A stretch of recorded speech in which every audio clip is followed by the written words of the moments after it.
Hello. Hello, everybody. Welcome. Join my weekly Wednesday live podcast, episode 61. 61. First thing before I forget, some of you have asked why the new episodes 59 and 60 are not available as an audio podcast on Spotify and the rest of the platforms. They are coming.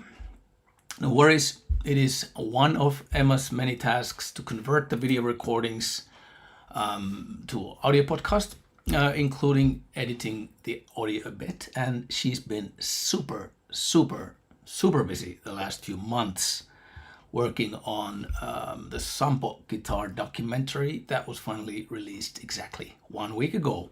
As I'm sure many of you guys know, the documentary is also the reason why we're a bit behind schedules in sending guitar photos of ordered instruments to those of you who have orders in. My apologies. Emma's catching up with all that as we speak. Well, not right now. Right now, Emma is at her Tai Chi weekly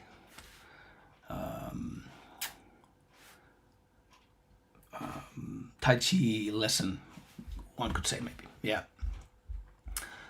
Soon we'll be home and I think she will maybe come online as well. We'll see. In any case, we're getting there, and I have so much on the table for this episode. I'm afraid it might be a long one. It's so difficult to predict, but let's move on to save some time. It is 9 p.m., 3 past 9 p.m. East European time, September 19th.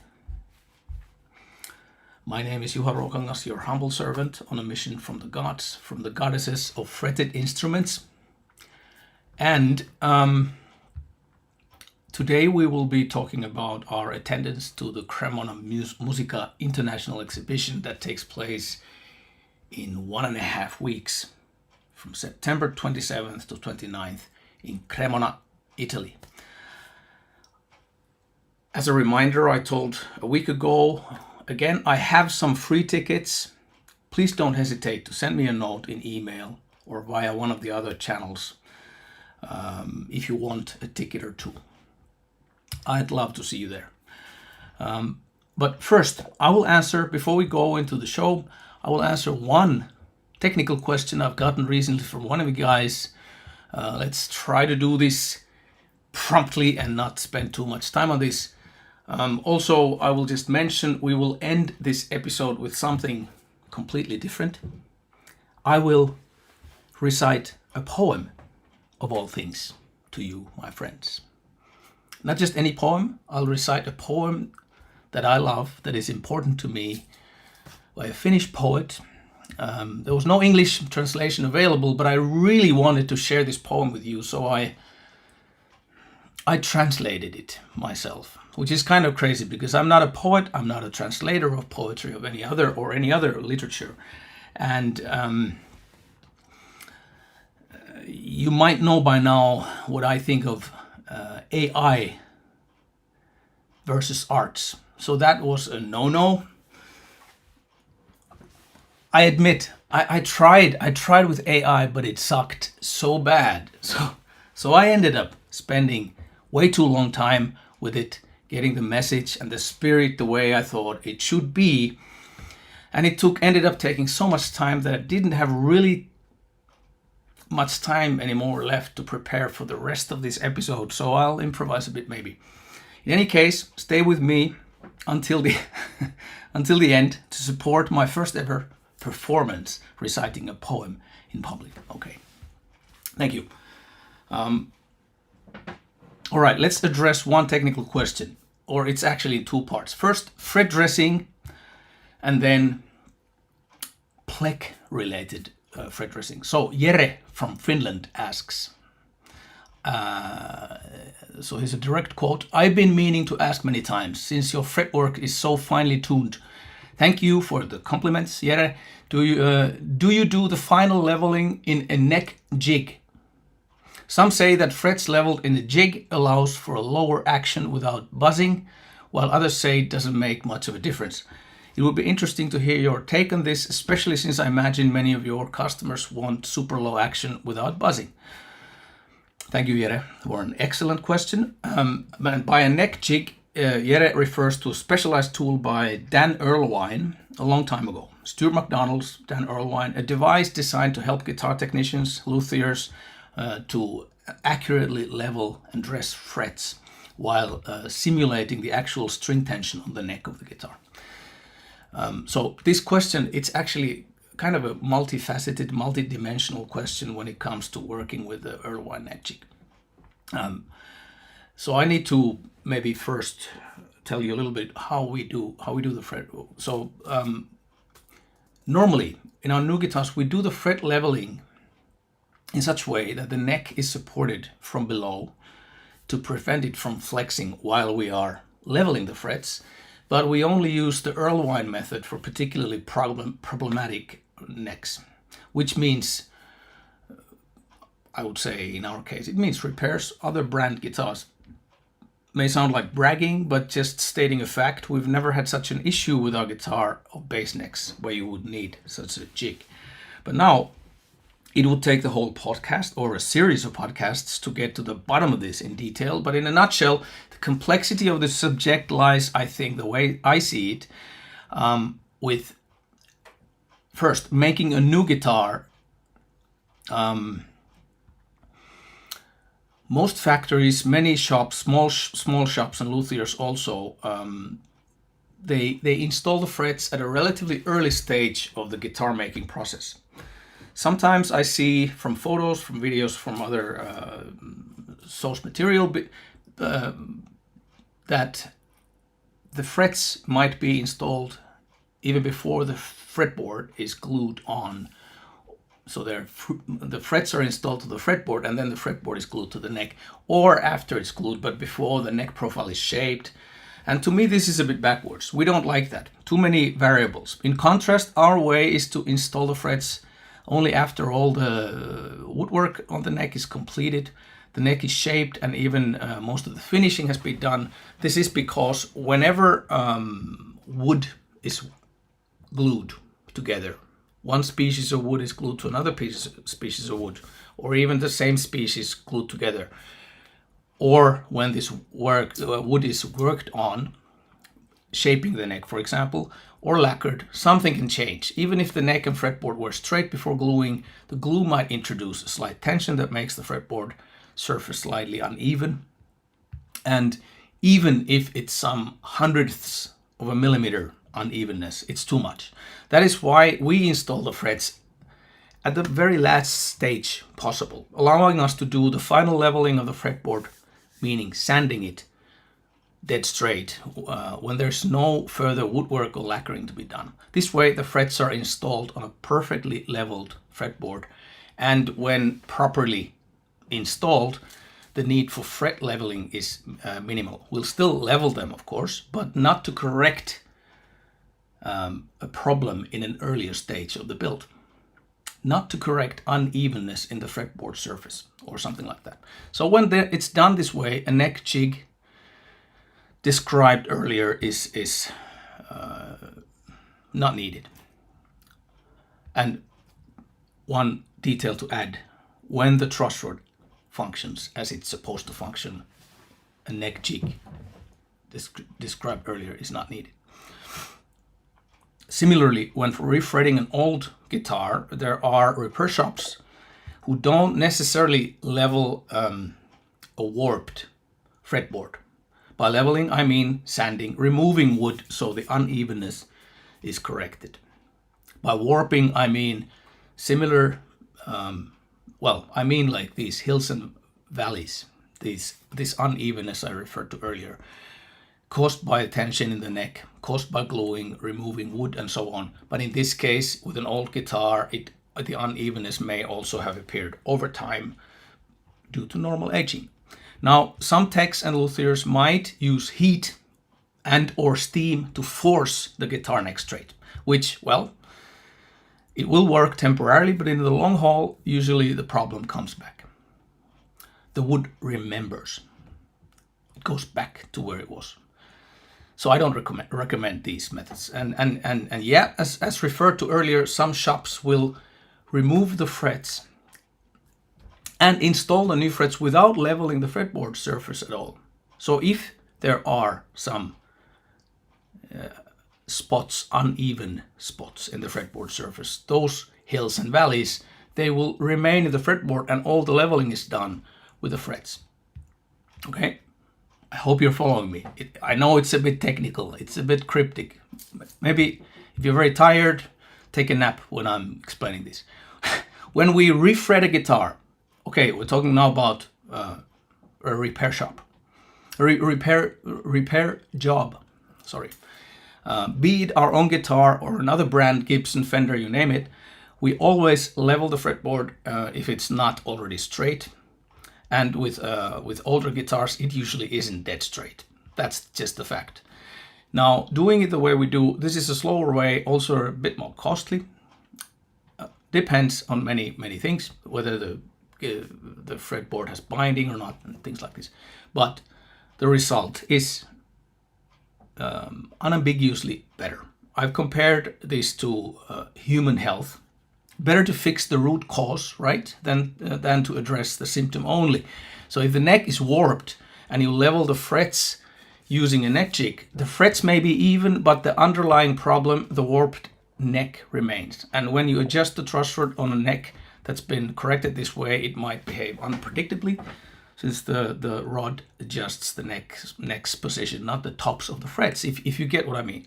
So it's kind of, you're sometimes with the neck jig, you're kind of treating the symptom, not curing the disease, so to speak. So, summarizing, in my experience, normally we don't need the Irvine neck jig, but we do own one, and I've found it helpful in certain rare cases where the unevenness of fretboard on the fretboard surface only shows under string tension. When I remove the strings, the unevenness or the warped shape disappears, or the truss rod of the instrument functions unpredictably. Then it's helpful for sure. Okay, moving on, the second part of Jere's question, plek. Jere continues, another interesting thing is plek. For example, I've had several Sir guitars, and most of them have had some buzzing issues to some degree, so I'm not entirely convinced about the usefulness of plek. Or maybe I've just gotten unlucky with bad units. In my experience, all my instruments have always played best after they've been manually leveled and set up by a luthier. Sometimes, even with expensive instruments, I've had to get the frets leveled or other adjustments done. Okay, a short comment. My experience with plek is exactly the same. We've had guitars from renowned brands, new guitars, freshly plecked frets, and we've had to dress the frets again. I don't know why it is so. I don't have an answer. In theory, I guess this should not be the way it is. I mean, if you know what the pleck machine is, I'm not going to show you a picture, but you can look it up. Find P-L-E-K, pleck machine. Those massive robots, machines, whatever they are, they cost a lot of money, and so I don't think it should happen, but maybe, as I said, not putting pictures here, but look online. It's this kind of like a glass box with a lot of technology in it, and it has those aluminum bars and fixtures where you mount the guitar. You support the neck from the back at one spot, I think, and at the nut and at the body end. And they scan the fretboard and the frets, and there's this grinder that levels the frets after the scan and the analysis. And I don't know, could it be, this is just assumptions, this is not, I'm not trying to put the system down, this is just me wondering out loud because of certain bad experience, that why could it be so? So these are more questions, these are not suggestions. Could it be that the aluminum bars flex with the grinder pressing on them? a rushed process, too much grinded on one take. Could that be? And if the aluminum bars don't flex, can the guitar neck flex? Is it supported enough? Is the system rigid enough, like 100% rigid enough, so that it can, so that nothing flexes and moves or vibrates when when the frets are being grinded, leveled, in other words, or some other tolerance issue somewhere. I don't know. The truth is, I don't know, and I sincerely hope I'm wrong. And for now, all I can say is that I've seen too many freshly plecked guitars that don't play clean, and I really hope you don't hate me for this. Those of you who might watch this live stream or maybe after the fact, you won't hate me for this, but I'm not a fan. I cannot recommend. And now, if I'm wrong, and you there know it, please, instead of just claiming the opposite, could you please show me evidence, show me statistics, show me something that would explain my bad experience or Jere's bad experience. Also, my last experience of a pleck guitar is from maybe 2 years ago. So maybe this is all in the past. Maybe they're not better. I hope they are. I sincerely hope they are better, because that would be good for you guys, the players. There's so much plecked guitars around. All right, that was a long answer. I know I spoke fast. If Emma would be online, she would say, "Speak slower, darling."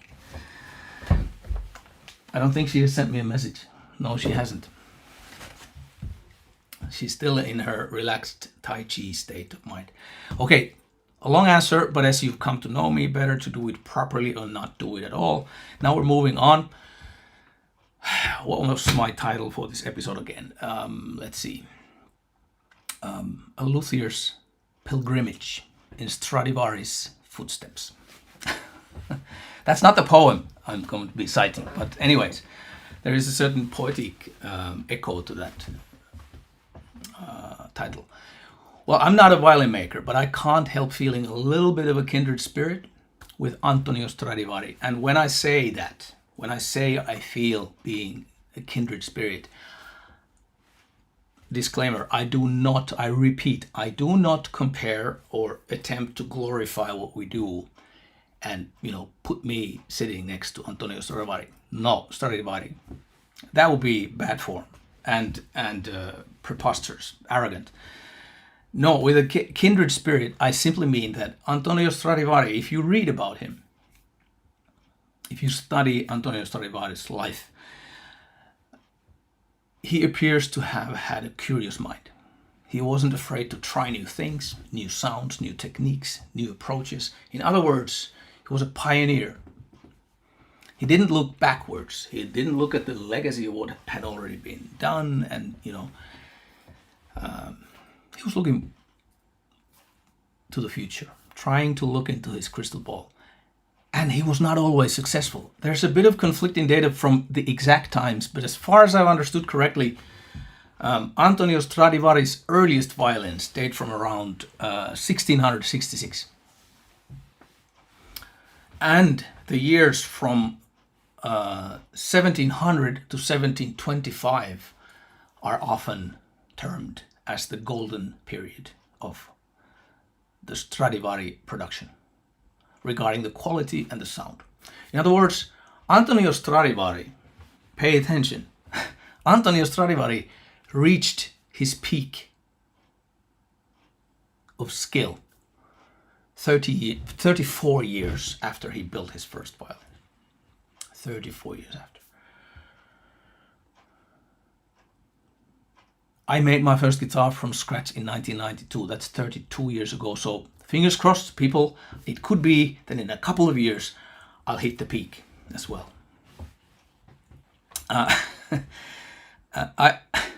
I was hoping to interview today a gentleman from Italy, Stefano Princivalli, the person in charge of Cremona Musica Electric Sound Village, the compartment that was added to the Cremona Musica International Exhibition this year.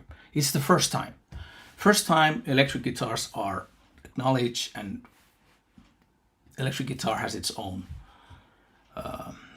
compartment in the show, own pavilion in the show. Well, turned out Mr. Princivalli was extremely busy tonight. Can't imagine why. That was a joke, by the way. My sympathies go with Stefano. I know what it can be conjuring up an international musical instrument exhibition 1.5 weeks leading to the showtime. I totally understand. Stefano sounded in his email quite tired. But instead of a live interview, Stefano did arrange a moment to answer a couple of questions I wanted to ask from him regarding Cremona Musica. I've never been there, so I'm also curious to know. So Stefano did a little video recording for us at some point, I think last night in the small hours. Thank you for your effort and your commitment, Stefano, to do this. Before we go to Stefano's little interview, not really an interview, but he answers a couple of questions, let me look at these comments from you. Alexi, Mibu, Greg, Antti, Puninja, Stefan. Hi. Great shirt, Juha, Mibu says. There, look, great shirt, Juha. I can show you the whole shirt. There you go. It's a pretty cool shirt, isn't it? Yeah. I think I bought it from Melrose Avenue, Los Angeles, Hollywood. Melrose Avenue, a long time ago. It's a pretty cool shirt. Okay, Greg is saying, looking forward for the poem. I'm a little bit terrified of that. Okay, thank you. Keep those comments coming. Ladies and gentlemen, may I introduce to you Mr. Stefano Princivalli and his lovely dog named Blue. And my first question to Blue, I mean Stefano, please tell us a little bit about what the Cremona International Music Exhibition is about. Here comes Stefano's answer. Okay, it's a place, Cremona, first of all, is a territory with a vocation for high-quality instruments. Okay, the exhibition is an event where for many years high-quality instruments have found space. There are classical guitars, there are acoustic guitars, but everything starts from classical instruments, classical luthier, but not only, as well a piano, wind instruments and accordions. Okay, it is the most important exhibition events of quality instruments.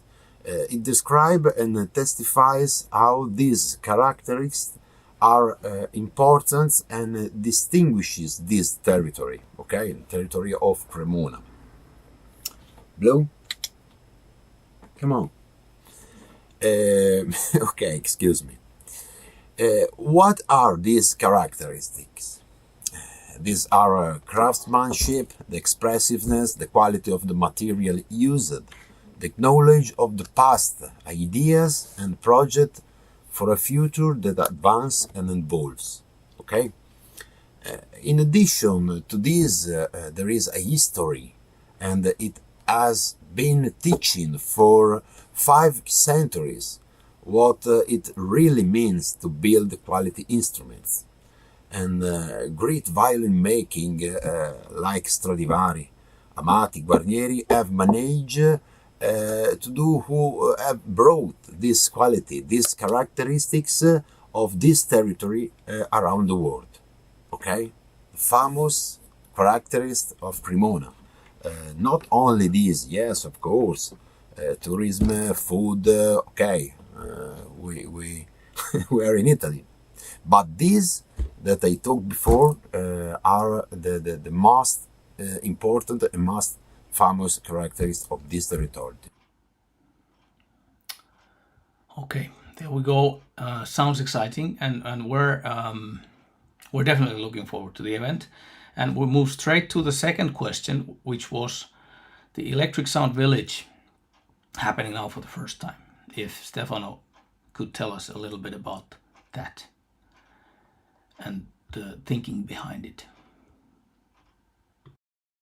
I have been working for 10 years at the Antonio Stradivari Violin Museum Foundation in Cremona. I am a marketing manager of this place, a wonderful place. But at the same time, I love rock music and I love the guitar, and specifically the electric guitar. The idea is to translate the characteristics that I was talking about before into electric luthier, but not only, also in electric sound, because it is a fundamental part of the contemporary world we live in. Electric Sound Village, therefore, wants to be a new space, a new way of looking, and a new sound. Intended is a place where dialogues and contamination happen between classical luthier and electric luthier, classical music and rock music, meetings between apparently different audience. A place where you can see things that you can't see in another place, in other place. Okay, is a project, important project, is a dream, is a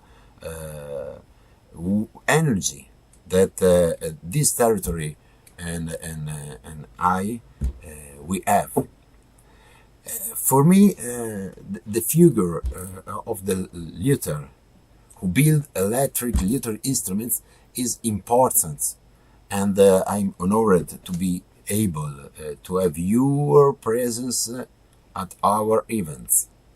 You are a true guitar creator. Thank you.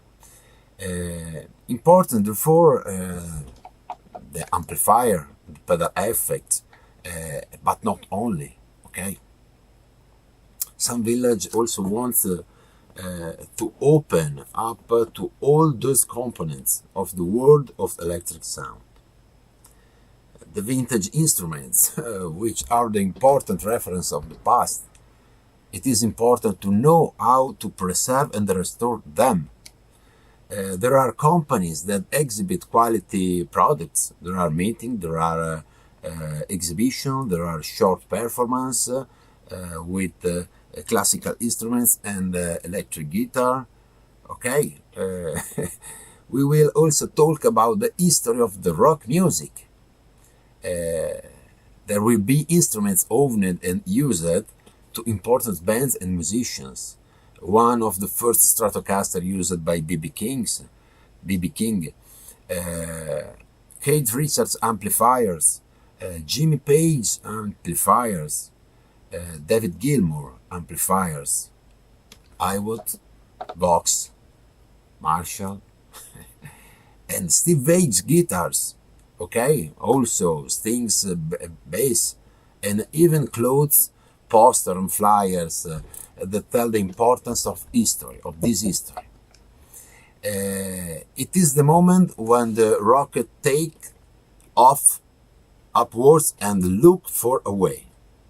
We look with confidence and hope to a project that from the next edition will have a even larger space, and will have more results and will have the possibility of creating a format different for any other trade fair event.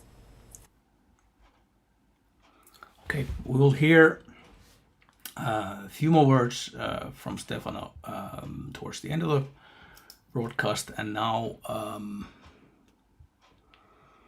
I can say that for our part, our show instruments and display was picked up by the freight company yesterday. So the wheels are turning, and a reminder to those who watch the live stream, I have those free visitor tickets.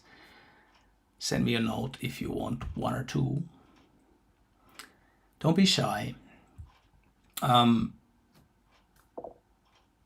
We have worked hard so that our first ever presentation in Cremona would be worthy of the legacy of the masters of the old. And you know, life is a continuum. Each one of us, we stand on the shoulders of those who were before. And for me personally, and for us as a company, we appreciate that we were invited to the first edition of the Cremona Musica, Electric Sound Village. Remember I told you about that Antoni Stradivari having been a true pioneer, not happy to settle with what had already been invented before his time. And in this spirit, we're bringing to Cremona the whole evolution of our Walbacher pickup and guitars, instruments, bass also. We will have, for example, we will have the Captain Nemo guitar with us. Remember that one? I will remind you, I will show you a picture. I think I have here a couple of pictures. Oh, that one first. Yeah. Yeah, the first prototype of the Walbacher pickup in this guitar, the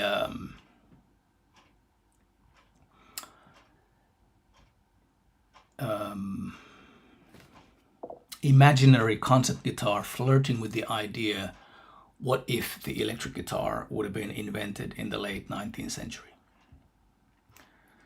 Many of you might remember that from the past. And then there was the other picture showing the first prototype Walbacher. How do I get these away? There.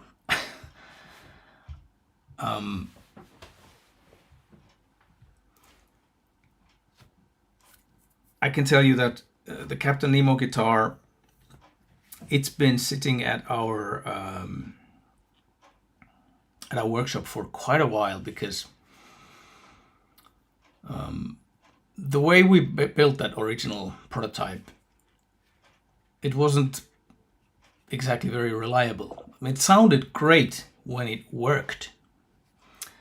But it didn't work very often. And as a result, the owner of the guitar, we repaired it a few times for him, and the owner in the end asked me a question: that could we resurrect Captain Nemo and update the electronics so that the guts of it, that we would keep as much as we can of the aesthetics, but update the guts so that guitar is in fact reliable, safe, and playable. So this is what you those of you who will come to the show will actually witness. You will see the resurrection of the Captain Nemo. The resurrection of Captain Nemo. Also, we will have various examples of Walbacher Mark I and Mark II powered instruments with us. Guitars and a bass. And of course, Juno, the missing link between acoustic and electric. And as a true highlight, our dear friend and customer, Antonella Madonna, will bring the theft of the Sampo, Sammon Ryöstö, the art guitar, with him. The chest, the sword, the whole package. And to salute the masters of the old and to remind us where we come from, we also have our flagship acoustic art stop Emma Maria with us. The style of guitar that could be seen as a predecessor to the part of electric guitar, the evolution that began in Kalamazoo, Michigan by Orville Gibson in 1894 when he started experimenting with the construction of guitars and different like new kind of constructions, and applied the principles of violin making to the guitar, carving both the top and back of the guitar in an arch shape, much like a violin, instead of using the flat tops and backs that were typical in guitars at the time, turn of the century. Following the trail further, it becomes obvious to see that the electric guitar as we know it today would not exist without the efforts of Orville Gibson and the other pioneers at the dawn of the 19th century. Dawn of the 20th century, right? Yeah, dawn of the 20th century, not 19th century. I will also have 2 clinics in Cremona on Saturday 28th about the evolution of the Wellbacher pickup, including some interesting prospects perhaps for the future, for the next steps of evolution. And on Sunday, Antonello, Madonna, and I will do a clinic about the creation process of the sample guitar. And for me personally, one of the absolute show highlights will be the half-an-hour live performance on the main stage, the open stage on Sunday afternoon. Where do I have a picture? Antti Paranko on guitar with Lena Yokoyama on violin, Alessandro Copia on cello. Wow, I've had the privilege to hear a little peek into Antti's arrangement of music for the event, and oh boy, can't wait. And I truly hope that there will be a way to record this performance. I truly hope.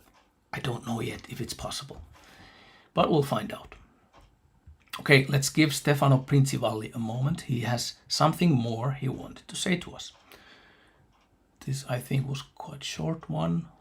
Let's see. Thanks, Juha, for believing in this important project for the art of the build quality instruments, and instruments that are not just instruments, but instruments that become an expressive extension of our soul. I think this.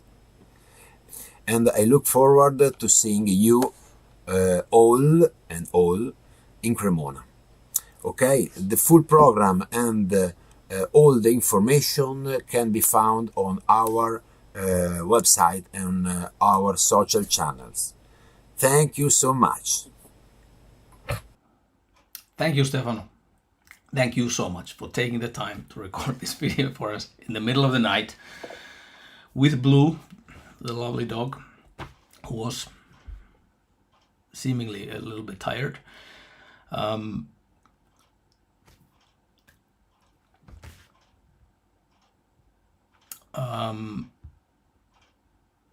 Thank you also to Alessio Ambrosi, the founder and the father and the main director of the Cremona Musica exhibition. Thank you, Alessio, for your helping hand, truly, and an extra special thank you and a hug to Antonello Madonna for your invaluable help as our Italian secret agent and assistant with the show prep. Okay, it's getting late. We're moving on. I promised to you a special treat. I don't think Emma knows about this, but I promised you to you a special treat to recite a poem. I'm a bit nervous now. Then I'm gonna recite to you the poem in Finnish as it goes, and then I'm gonna recite to you my humble English translation of the poem, and then we're gonna talk a little bit about the poem. I'm getting a bit nervous now. Here goes. By a Finnish poet, Unto Kupiainen, a poem from 1952. Soutaja. Vieras on virta ja vieras on vene. Eivät ne unelmies huomia mene. Ilta on ihmisessä, aamu on outo. Illasta aamuun on ihmisen souto. Illasta aamuun on yöllistä matkaa. Jos jaksat uskoa, jaksat jatkaa. Taappäin tuijotat, soudat eteen. Outoa venettä, outoon veteen.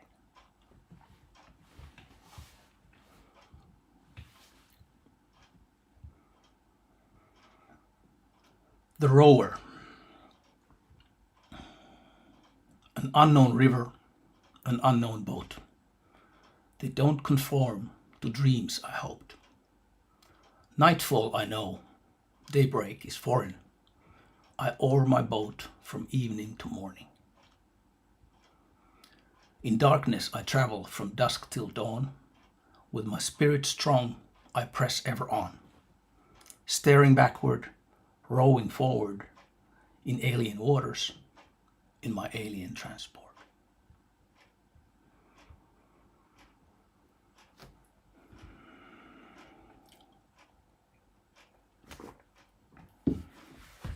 To me, this poem has traveled along for years and years. And it has opened to me in different ways, in different times of my life. The starting lines, an unknown river, an unknown boat, they don't conform to dreams I hoped. Well, that's how life goes, doesn't it? There's no crystal ball. The future is unknown to us, and life certainly doesn't obey our plans and strategies. Does it? No, it does not. And when it continues, the next phrase, nightfall I know, daybreak is foreign. What's that?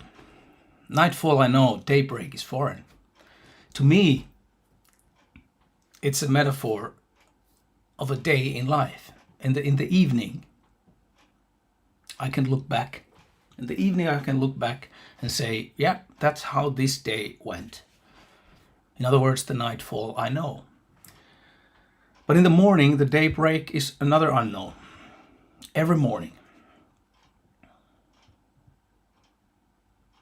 the daybreak is foreign.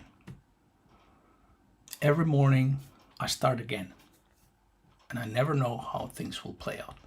And then the little bit cryptical phrase, I oar my boat from evening to morning.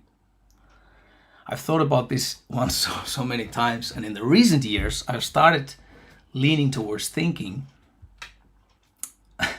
it's another metaphor for the walk of life. In the evening, how was it again? I oar my boat from evening to morning. I row my boat, oar my boat. It's like a poetic way, I guess, to say. I invented it. I don't know if it's real English. I oar my boat. Yeah, in the evening it's dark. Things can get scary, and I'm thinking maybe the poet meant by from evening to morning I oar my boat. That in the evening it's I can't see, and each one of us has our burdens to carry with us. Maybe trauma from childhood, maybe whatever experiences in life that have scarred us, and I oar my boat from that place, that dark place, not understanding why I might feel anxious or whatever. Scared, perhaps. I keep rowing towards the dawn. From evening to morning I oar my boat. And the better I understand my life, the more it starts to crystallize to me that everything is okay, that I can forgive myself, I can forgive to the world. And the further I keep rowing, the brighter my life appears before me from evening to morning. Then there comes the variation of the same thought. In darkness I travel from dusk till dawn. And I'm thinking again, I travel in the darkness and I travel to the light, towards the light. And then it continues, with my spirit strong, I press ever on. Resilience. Sisu in Finland. We've talked about this stuff before, haven't we? I think so. In other contexts, we've talked about it. And then the most delightful phrase last. Staring backward, rowing forward in alien waters in my alien transport. Staring backward, rowing forward. Think of that. When you row a boat, you sit your back to the direction the boat moves, right? You're rowing, you're facing back. The boat goes that way. In our culture, It's common to think of the future as something that is in front of us, right? We're moving towards the future that unfolds in front of our eyes. The past is something we leave behind, isn't it? But this poem is kind of backwards. And so it is in some other cultures. In some cultures, this is backwards. Instead, some cultures, they picture the past in front of us. Why? Because we know the past. We can see it. We can see the past. It's in front of us. We're not leaving it behind. We're moving away from it. We're moving it away from it, but it is familiar to us. Nothing mysterious about the past because I can see it. Nothing to fear in the past because I can see it. And we're moving away from it anyways. Nothing to fear in the past. But the future, that's unknown. We don't see it, so it's only logical to think that the future is in fact behind us, not in front of us. So back to the poem once more, staring backward, rowing forward. Right? In alien waters, in my alien transport. To me, that is a comforting thought. Whatever is in the past is in the past. I can't change it, but I can learn from it because I see it in front of me when I keep rowing to the future that I cannot see. And based on what I see in my past, in front of my eyes, what I can still do, I can correct the course of my little boat. I can go a little bit that way, a little bit that way, even if I don't quite know what's coming. But if I see in the past, unfolding me, in front of me, the past, that I've kept, for example, hitting my head on the same wall, I don't know, be it a drinking problem or whatever issue that I'd like to change in my life. I see it and I'm moving away from it. I can now change direction.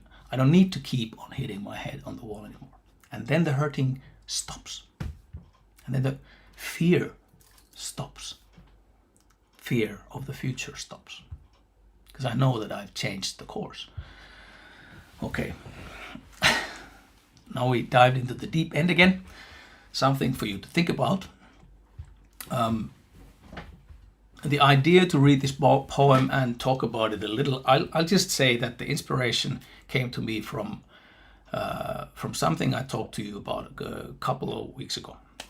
Nick Cave and the Red Hand Files, a website I mentioned where anyone can send Nick a letter. He reads the letters and answers to as many as he can. Over 300 letters answered.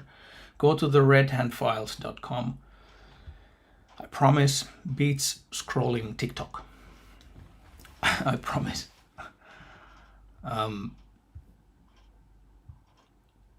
Okay, I thought this would go later, but I'm happily surprised that it is only 9:50 in Finland.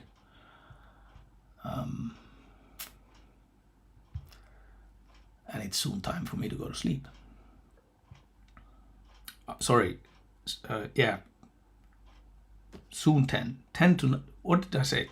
Soon 9, soon 10 in the evening. I'm tired as well, as was Stefanos dog Blue. Stefano was perky though. Hats off, and you know he he managed.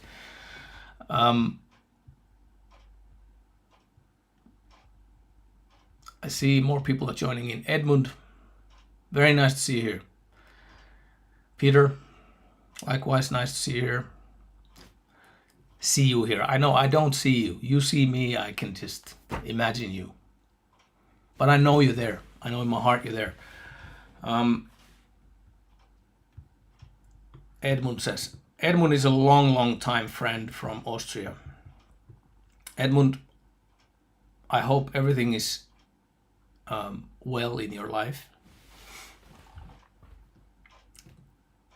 Last time we spoke, everything was well. I hope everything is still well, and with your family and everything, and I hope our paths cross and we will see face to face again. Somewhere, sometime. Must come that time, right? And I could say the same words to many of you. Mibu, Some of you have never probably met face to face. I'd love to meet you all. Yeah, time to sleep. If you didn't already, remember to hit the like button, subscribe, hit the bell icon, whatever. Spread the word. Thank you. It's been a joy. It's been a joy. I hope you enjoyed. Now the situation is this. I can tell you that next week we're gonna go to we're gonna travel to Italy with Antti Paranko. And after the show, I have promised to Emma and Elias, my family, that there will be a break from doing these Wednesday things for a little while. But it won't be as long as it was last time. I promise you that, because we have something that I cannot say to you anything about it yet, but we have something brewing that I'm anxious to tell you everything about it, but I can't yet. And if not before, when I'm ready to talk about that something, at some point later this year, it might be October, it might be November, we will see. Latest then, we will see again for sure. So in a month, in 2 months, something like that. Until then, good night. Take care of your loved ones. My friends, be well, stay safe. I love you all. Peace, love, and good music. Good night. Ciao. See some of you in Italy, right? Good night.